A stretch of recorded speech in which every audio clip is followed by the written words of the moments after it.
I love sitcoms. They make up 90% of all the TV shows I watch. They're also a major contribution to my procrastination.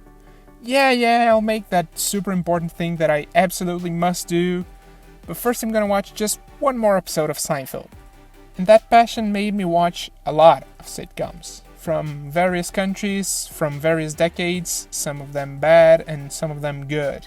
But one thing that very often happens when recommending a new sitcom to someone is the classic, "Yeah, the show is a bit dated, but it's good, trust me."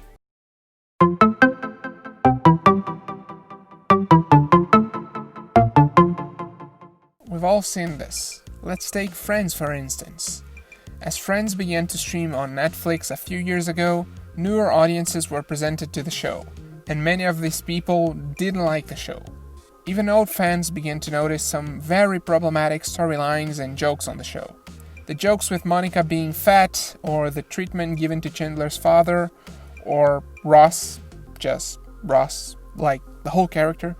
Friends is from the 90s, and although these jokes weren't considered problematic back then by the majority of the public, nowadays society has made a lot of progress about certain subjects. So it's inevitable that such jokes become more and more problematic.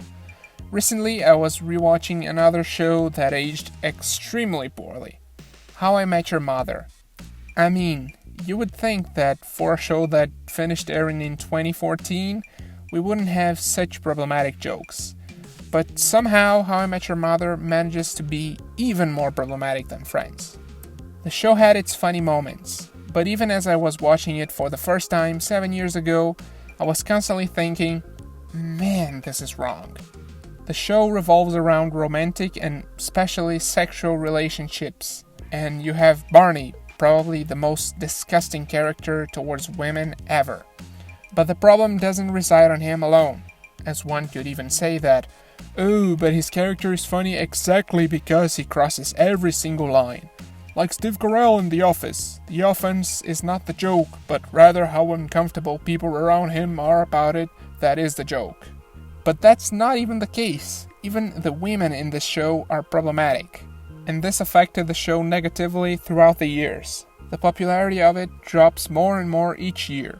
If the show had a Funko Pop line released during its peak, we would have Funkos of all the main characters and even secondary characters, like Ranjit, Sandy Rivers, or even Patrice.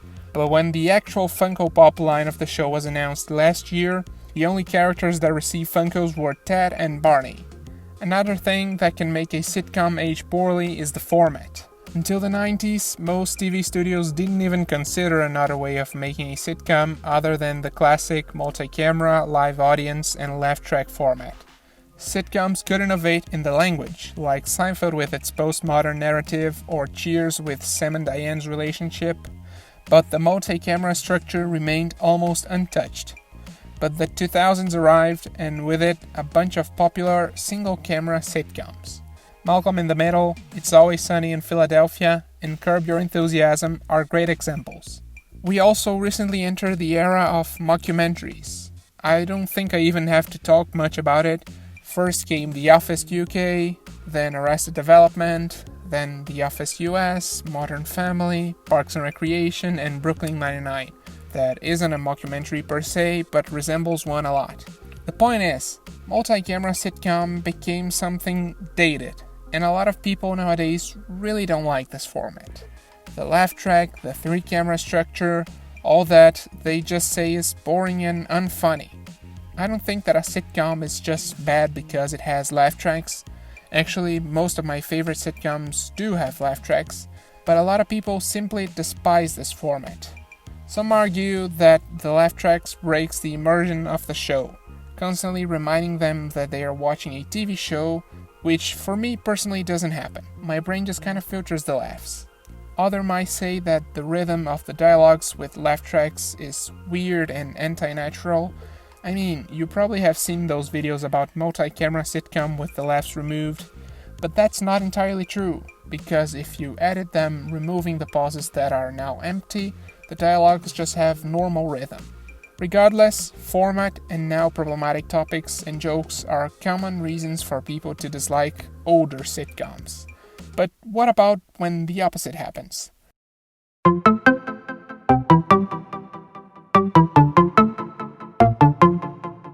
We spend so much time talking about aspects of sitcoms that aged poorly that we often forget to talk about the times that sitcoms aged pretty well.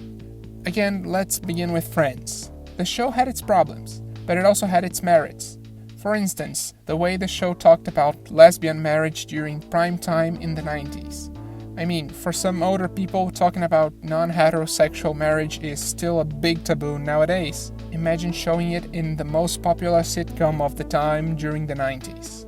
Sure, the relationship of Carol and Susan often was the butt of the joke, but they were still showed as a functional, independent, and normal family. All that during prime time. It had problems, but it also had its upsides.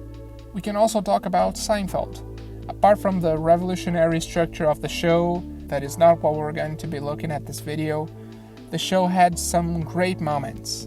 The major thing that comes into mind when thinking about moments of the show that aged well is probably the contest episode in season 4. At the beginning of the episode, George tells the rest of the group that his mother caught him masturbating. They all make fun of him, and George makes the promise to never masturbate again. The group then makes a bet to see who can go longer without masturbating. The interesting part about this episode is that Elaine joins the contest. Sure, Jerry, George, and Kramer make a sexist statement that they would pay $100 if they lost, but she would have to pay $150 since she's a woman and it's easier for her to not masturbate. But the episode itself proves the opposite, as Elaine is the second to drop out of the contest. The thing is, Seinfeld discussed a woman's sex life in prime time, even before Friends, and not a submissive to man kind of way. Elaine is a person with an active sex life.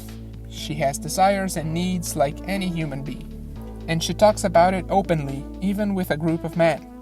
In another episode during season 7, Elaine finds out that the manufacturer of her favorite birth control method, the sponge, has gone out of business, and so her supply of sponges is limited. She then begins to carefully choose her sexual partners. After all, she doesn't want to waste a sponge with any man. All of that, again, being discussed during prime time in the 90s. Another sitcom that I love is Cheers, and Cheers also had its moments that aged well. For me, the first season episode, The Boys in the Bar, is a great example. In this episode, an old friend of Sam holds a press conference at Cheers to talk about his upcoming autobiography. Sam didn't read the book and accepts, only later to find out that his friend announces in his book that he's gay. The customers then begin to worry that Cheers might become a gay bar because of this. Diane says it's bullshit and that homosexuals are just normal people, and that, in fact, there are 2 homosexuals at the bar at that very moment. The bar's regulars then spend the rest of the episode trying to find out which of the clients are gay. The group base their judgment in stereotypes, and they accuse 3 newcomers of being homosexuals, tricking them into leaving the bar by saying the last call is at 7 p.m. The customers leave the bar, and Diane reveals that they were not the gay clients. And we finish the episode with this scene. Yeah, the guys I was talking about are still here. Right, guys? Right. The show plays with the gay stereotype and shows the audience that gay people are, well, just people. In conclusion, yes, all TV shows can age poorly. And it's actually a good thing that they sometimes do. That shows us how much our society has matured over such topics. But we also need to remember the times that TV shows were very progressive. What are your favorite sitcoms? Do you think they aged well? Again, leave your opinions in the comments section. I'd love to hear them. Thank you for watching this video. If you enjoyed it, don't forget to leave a like down below and share this video with your friends. That helps me a lot. In the description, you'll find the links to my social networks, including my TikTok, where I'm creating original content talking about cinema. Follow me on Instagram, Twitter, and Letterboxd as well. Thank you, and I'll see you guys next week.